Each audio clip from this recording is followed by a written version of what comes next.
21 casos en el país, ¿hasta dónde hay que estar alertas? ¿Qué tanto se necesita para poder prevenirlo y desde dónde se puede llevar a cabo? ¿Se puede hacer desde casa? ¿Son los gobiernos los responsables de todo esto? Para ampliar más esta información, ¿qué le parece si sumamos a la conversación justamente al doctor Enrique Chacón Cruz, médico, pediatra infectólogo y también colaborador de la Organización Mundial de la Salud, que está esta mañana con nosotros en Mega Noticias Informa? Muchas gracias, doctor, por atendernos y preguntarle primero esto, ¿qué se sabe hasta este punto y qué tanto hay que preocuparse de estos casos de hepatitis aguda?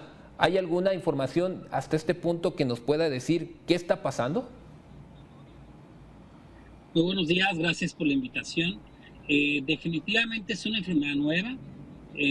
Los primeros casos fueron en octubre en Alabama, en Estados Unidos, pero inicialmente reportados en el Reino Unido. Y a la fecha ya son más de 400 casos en el planeta, en decenas de países, ¿no? En México, como ya se mencionaron, pues ya tenemos varios casos probables, algunos aparentemente confirmados. Sin embargo, en México aparentemente ninguno ha sido de una hepatitis de rápida evolución. Estos casos de hepatitis se dan principalmente en niños y adolescentes, pero 75% en menores de 5 años. Hay que recordar que las hepatitis virales, las clásicas, son la A, la B, la C, la D, la E, y estos casos no corresponden a ninguna de esas hepatitis. Y hay muchas causas que probablemente pudieran estar involucradas. El factor causal, en las reuniones que he tenido con la OMS, con la que estoy trabajando estrechamente en esto y en otros temas, es que el adenovirus pareciera ser el factor causal más importante. Sin embargo, no es el único. Probablemente existan otros cofactores asociados a un adenovirus nuevo o a un adenovirus viejo, pero que además se esté asociando a otro factor.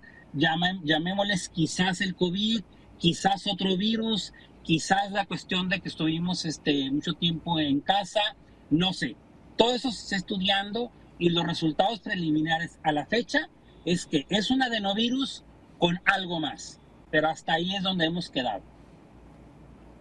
Doctor, para poder entender más, ¿cómo se transmite la hepatitis? Estamos hablando no solo lo que estamos viendo actualmente de estos casos en niños, en general, la hepatitis, ¿cómo se llega a contagiar de persona a persona o de dónde se llega a poder adquirir el virus? Dependiendo del tipo de hepatitis. La hepatitis A, que es la más común en niños, o la E, que se ve más en el Medio Oriente y en algunos lugares de Asia y de África, se transmite por alimentos contaminados. Esa hepatitis no da cronicidad, no da cirrosis, no da cáncer de hígado. Pero las otras hepatitis, como la B y la C, y bueno, la D, en tal caso igual, se transmiten diferentes, se transmiten como el VIH. Se transmiten de transfusión sanguínea, en el caso de que no se tenga la manera de identificar al virus en las pruebas de sangre. Se transmite por contacto sexual de la mamá al bebé, o sea, como el VIH. Y estas sí pueden dar cronicidad, cirrosis y pueden llegar a dar cáncer de hígado. Entonces son diferentes virus, una manera de transmitirse distinto y también de comportarse distinto, pero los 5 virus de hepatitis clásicos pueden dar hepatitis aguda. En niños, cabe recalcar, en México y en el mundo, o en casi todo el mundo, la hepatitis A es la causa más frecuente de hepatitis viral aguda y no da cronicidad. Ahora, también lo que yo planteaba cuando recién lo presentaba es, ¿hay algo que sea prudente empezar a sugerirle o ya se sugirió a las familias en el país para que estén precavidos, sobre todo quienes tienen niños, obviamente, algún ejercicio en particular, algún cuidado específico de lo que se consume, de lo que se maneja en casa? Lo que ocurre es que, como lo comenté, el factor causal que más se está asociando es un adenovirus con algo más. Probablemente COVID, probablemente alguna secuela de COVID, probablemente otro virus distinto al COVID o probablemente otro factor que no sea ni siquiera infeccioso.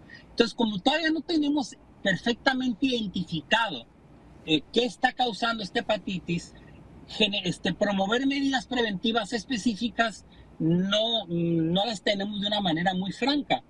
Como el adenovirus es el virus que más se está asociando y pareciera ser el factor causal relacionado más grande, más importante, el adenovirus se transmite por vía aérea o por vía de alimento contaminado. Entonces, el lavado de manos al preparar alimentos, antes y después de ir al baño, Yo sí sugiero a manera personal el distanciamiento social y uso de mascarilla o cubrebocas en lugares cerrados parecieran ser las medidas más seguras y eficaces en lo que tenemos ya identificado bien qué está causando estas hepatitis.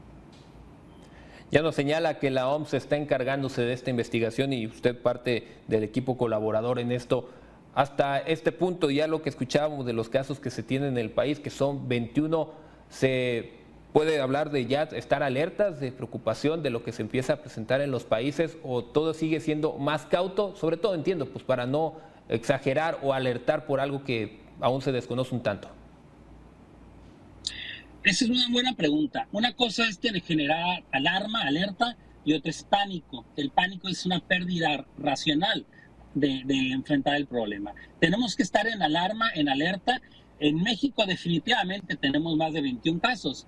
En Estados Unidos son cientos, en el Reino Unido ya cerca de 200 casos. México tiene una población de 130 millones de habitantes. Seguramente tenemos más casos. Lo que tenemos que hacer es intensificar la vigilancia activa de casos para poder tener una mayor seguridad en lo que realmente tenemos.